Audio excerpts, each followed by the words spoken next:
Assalamualaikum guys, selamat menonton Dean Studios dan anda bersama saya Ikhman Nordin, dan kita hari ini akan membincangkan tentang situasi makanan di Malaysia. Jadi bila time lockdown ini kita telah berjumpa dengan satu realiti yang sangat mengejutkan, iaitu Gardenia tak ada di mana-mana. Speedmart tak ada Gardenia, pergi Tesco tak ada Gardenia, Giant tak ada roti Gardenia, hatta kedai-kedai Aceh pun tidak ada roti Gardenia. Jadi apa hal ni? Apa kes? Adakah makanan kita ni cukup sebenarnya untuk menampung rakyat kita? Jadi kalau kita tengok sebenarnya untuk keperluan-keperluan asas, contohnya seperti beras, ayam, sayur-sayuran, sebenarnya mostly ialah self-sufficient ataupun cukup untuk sara diri kita. Ayam contohnya 98% daripada keperluan kita telah cukup dengan peternak-peternak kita menternak ayam untuk memenuhi 98% daripada keperluan kita. Begitu juga dengan sayur-sayur lain yang biasa, sayur timun ataupun buah tomato dan juga sayur-sayur lain. Jadi sebenarnya kita ni cukup untuk banyak benda. Kenapa orang selalu katakan kita ni bergantung pada import? Kita kena ingat bahawa kita ni adalah net importer, bila mana import kita lagi banyak daripada ekspor.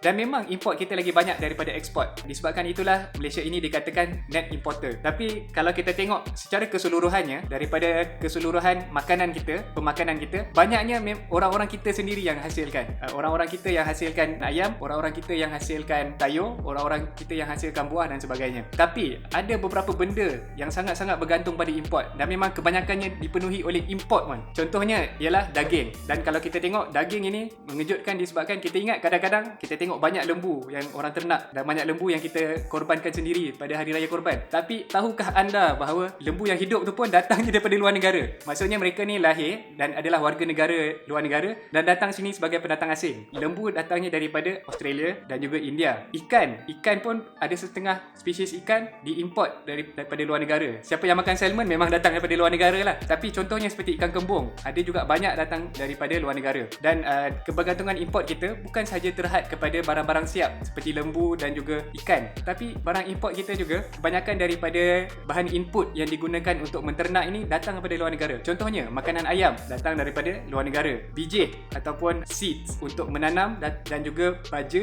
dan juga racun datang daripada luar negara. Jadi ada setengah benda yang kita import, tetapi tidaklah semua, dan banyak juga benda yang kita hasilkan dalam negara kita sendiri. Ya, dan juga roti Gardenia of course gandum itu datangnya memang daripada luar negara sebab negara kita tidak menanam gandum. Dan juga susu Dutch Lady itu datangnya banyak daripada luar negara, contohnya seperti daripada New Zealand. So persoalannya, adakah kita ni selamat bila mana banyak makanan kita diimport? Jawapannya ialah ya, kita ni memang banyak import. Sebagai peratus daripada GDP kita sebenarnya adalah rendah import bandingkan dengan negara macam Singapura lagi lah. Singapura kecil, tak ada tanah, tak boleh nak tanam apa-apa, memang semua kena import. Adakah sihat untuk kita mengimport? Ya, sebenarnya adalah satu perkara yang normal. Banyak negara yang mengimport, even negara yang banyak pertanian seperti US pun banyak juga import makanan. Dan memang kita secara sedar membuat satu strategi, iaitu kita akan eksport barang-barang kita ke luar negara, dan dengan hasil duit yang kita dapat daripada eksport itu, kita akan beli makanan daripada orang lain. Jadi kita jual minyak sawit dan kita akan guna duit tu untuk beli makanan. Dan itu memang strategi kita dalam